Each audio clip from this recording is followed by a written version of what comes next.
Well, the Crookston School Board had a special meeting last night and voted to stay in distance learning through December 22nd, which is the last day for school before Christmas break.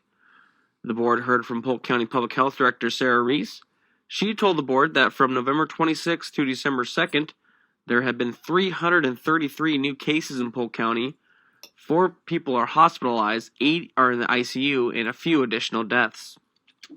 When we look at the progression of COVID, where we've been, one of the statistics and the data points that I think is really important to point out is how the doubling factors have happening. So what I mean by that is from all of the way from when we started COVID back in March, all the way leading up to October 29th, that report we had for a weekly report, we had 836 cases at that point.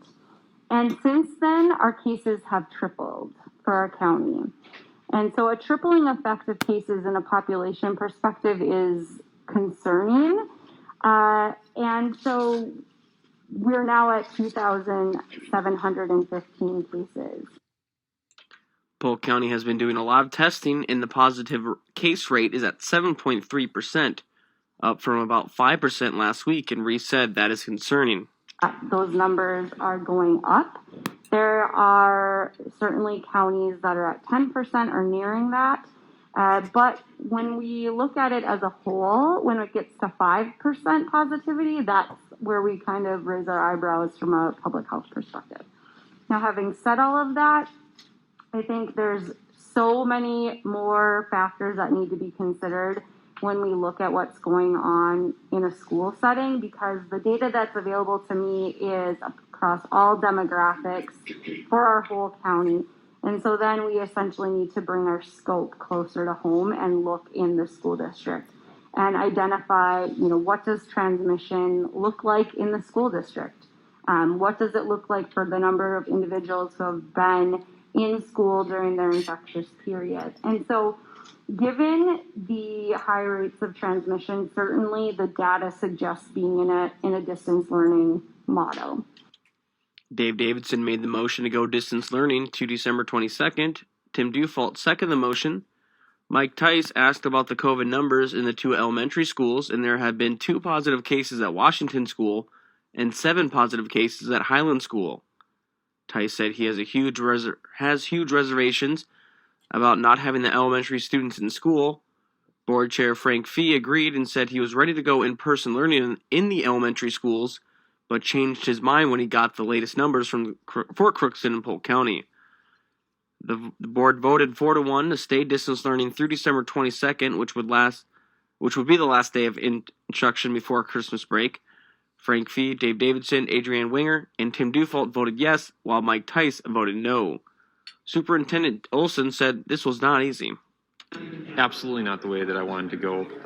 When I got here this morning, I wanted to go in person for at least our elementary.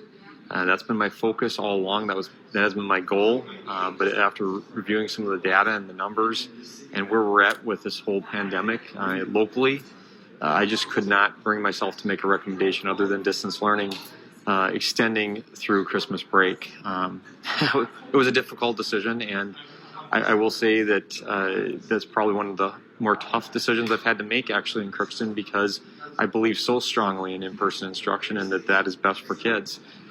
So this very much goes against my values. However, at the same time, I have to make sure that we're keeping people safe. The board heard from a Crookston High School student athlete, Reese Swanson. My name is Reese Swanson. I wanted to come to this meeting not only for me, but for my fellow student athletes who have been deeply affected by this distant learning and the governor's order to shut down all high school sports and activities. I personally needed a reason to get out of bed in the morning, and going to school, playing sports, and socializing with classmates is that reason. For me, school can be challenging at times, so distance learning has not been a great situation. I'm a visual learner who requires face-to-face learning. My grades have not been up to my standards because of distance learning, not being face-to-face regularly with my teachers for instruction. This concerns me because I want to attend a good college and pursue my dreams of playing hockey at a collegiate level, but most importantly, getting a great job in the health field. I know teachers and staff are trying their best, but ultimately this learning model is not a great way to learn new information for many kids. The board also heard from a mother of 2 children in the Crookston School District, Katie Fee. But I feel like our kids have suffered enough with this pandemic. They have had so much taken away from them. They need to get back in school. It's the safest place for them right now. There's rules with masks, being 6 feet apart, with supervision, and it's protective. We can compare them to this not having many rules as much at all with any supervision as where they're at right now. Students are having a very difficult time with this online model. I know it would be hard for me to sit in front of a computer all day and Zoom. I don't know how they do it. I know teachers are working hard and have done a great job, but it's just not the same as in person. It's added stress on parents, students, teachers, when it's all online. Students have fallen behind this fall, and they're still falling behind in school. We need to get into school. How long are we going to prolong it? Students have questions to ask. They don't get answers right away. They can't collaborate with their other students. They miss each other. They need a schedule that keeps them on task. Our students need human contact, not isolation, as you just heard from Reese. Crookston School District Superintendent Jeremy Olson, a parent of 4 kids in the Crookston schools, responded to the 2 speakers. I want to let you know that I have agonized over this decision. I understand how difficult this is on all of you. I understand that students learn best in person. I have one of my own students is not doing well distance. I'll just share that with you right now. One of my own students, this is going to be tough for me to go home as a dad and say I extended distance learning. This is not going to be good. But I have agonized over this decision because I know what the right thing is to do educationally, but I have an obligation as a superintendent to bring forward a recommendation that keeps people safe. I'm responsible for 1,400 people, 200 staff, 1,200 students. This is about safety. And I totally understand and respect where you guys are at with this.